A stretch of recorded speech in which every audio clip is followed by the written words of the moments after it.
All right, so we're going to be looking at a little bit more depth at this polarity PowerPoint. Now, I know we've seen it before, and we looked at the electronegative difference and we calculated, some polarities and drew dipole arrows and that kind of thing. So that's great.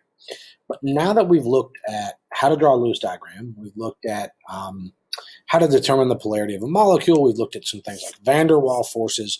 We're going to build on that just a little bit and be a little bit more in depth. So let me jump to this slide. So we know a couple things about polarity, right? We know the electronegative difference. We know the scale. We can use the Pauling scale, right? We know that if our electronegative difference,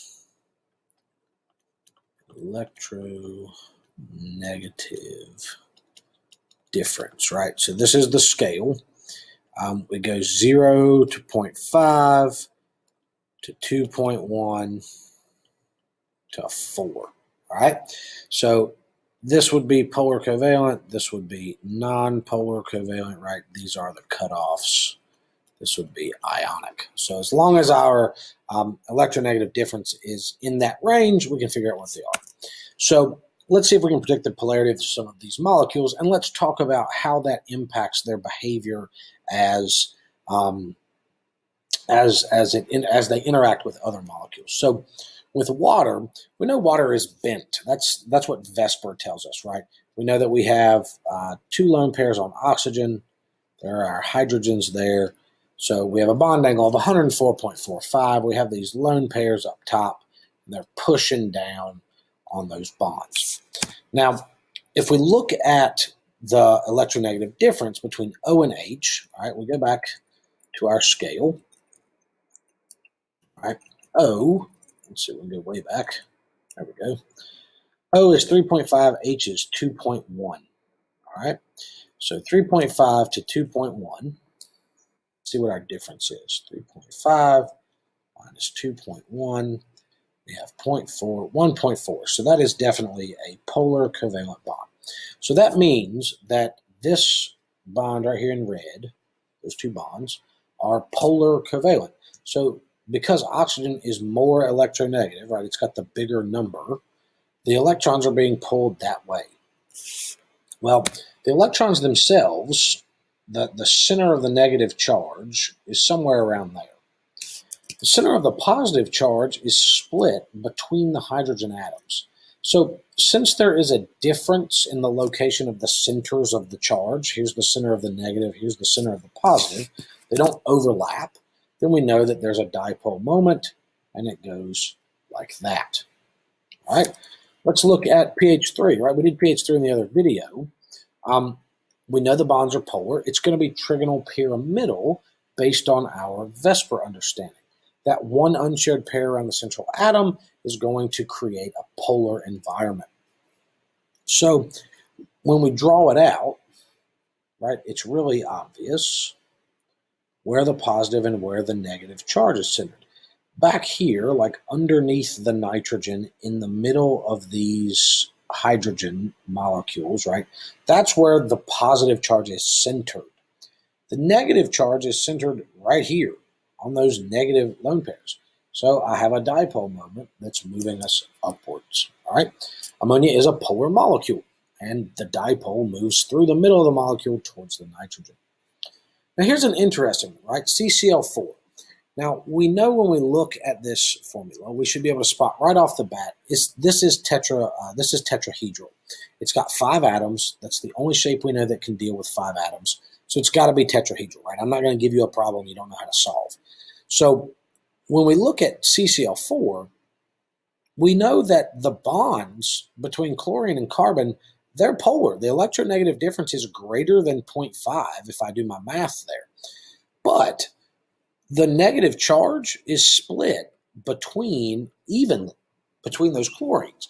And so when you net out the negative, it's right there over the carbon. Well, it's removed the electrons from the carbon, meaning the positive sits right there too. So I have a negative sitting over a positive. So since they sit over top of each other, they overlap, the charge is not separated, right? There's no separation of the charge, so carbon tetrachloride acts as a nonpolar molecule. Sulfur trioxide is very similar, okay? S to O, we have a polar bond, but the negative charge is centered between these three oxygens, and the positive charge that's left behind is centered over the positive, or over the S, over that sulfur. So again, there's no change in the charge, so there must not be a polar molecule. It must not be behaving as a polar molecule. So even though the bonds are polar, you can still have a net nonpolar molecule. A similar example for this that we looked at earlier in the year is carbon dioxide, right? If we look at CO2, the bonds between C and O are definitely polar, but the negative charge here, right? Negative charge, its average is right there in the middle of the molecule. Well, when it removed those electrons out from the middle, it left the positive charge right there in the middle of the molecule. So even though CO2 has polar bonds, it acts nonpolar. Here's an interesting compound, chloromethane. This is something you don't want in your atmosphere, not a great molecule to release, but it's tetrahedral. We know that because it has 5 atoms. Carbon goes in the middle. It's got 3 hydrogens below, 1 chlorine pointed up. The problem with this is from C to H is definitely a polar bond. From C to Cl, definitely a polar, or sorry, C to H is a nonpolar bond, but C to Cl is a polar bond. Well, that means I'm pulling my electrons towards chlorine. These electrons from hydrogen to chlorine, they're nonpolar. They're being shared evenly. So the only pull is going in this direction. Well, the positive charge is left centered right over top of chlorine, right over top of carbon. The negative charge is pushing towards chlorine, which means there's separation.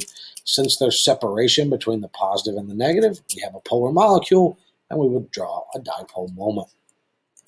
Now, hopefully, this explanation for how we're determining polarity and dipole moments makes sense in light of everything else.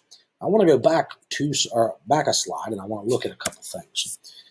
We talked about van der Waals, and we talked about trying to predict whether or not two molecules would,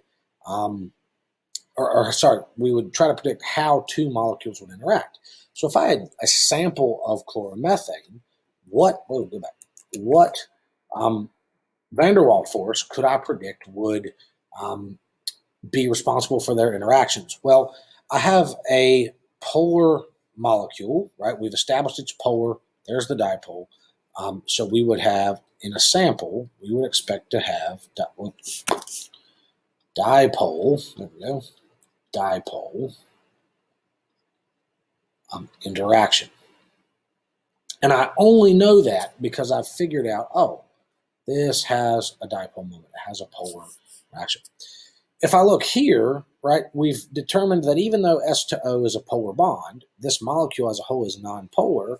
Well, I would expect to find London dispersion forces between the molecules of my sulfur trioxide sample. If I look at carbon tetrachloride, it's nonpolar. Same thing. I would expect for London dispersion forces to be at play between these molecules. Ammonia is polar, all right, and there is a nitrogen and a hydrogen. So we know that hydrogen bonding is fun, right, F to O to N. So since I can go H to N, this would be hydrogen bonding would occur. And because I know that, I know right away, hey, I bet ammonia has, maybe some decent surface area, might have a higher boiling point than it would otherwise. I can predict some things about it. You wouldn't be totally wrong to say dipole, but the best answer is hydrogen bonding. Remember, hydrogen bonding is a special kind of dipole. For pH3, right, pH3 is going to be very similar to NH3. I can look something like that. This would just be dipole. There's my dipole moment. There's my dipole arrow. And that's what I'm going to end up with. Water obviously is going to have hydrogen bonding. Hopefully we know that from biology, but for the same reason. It's a special kind of dipole. It's a polar molecule. Okay, so that's how we would apply the van der Waals to an unknown molecule. So a question you could get, hey, describe the van der Waals forces in pH 3. Okay, well, how do I do that? Well, first, I draw the molecule using my Lewis diagram rules. Then I take what I know about polarity. I say, okay, these are nonpolar bonds, but I'm definitely pushing in this direction. I have electrons up here on the lone pair. That's going to be a polar molecule. Polar molecules do dipole-dipole. There's no FO or N, even though I have H, so it can't be hydrogen bonding. So I would say the answer would be dipole-dipole. That is the thought process, okay? Draw it out. See if it has a dipole arrow. See if it has H to FO or N. Determine what kind of van der Waals interaction we have. I hope that helps. If you have any questions, shoot me an email. I'll be glad to give you a hand.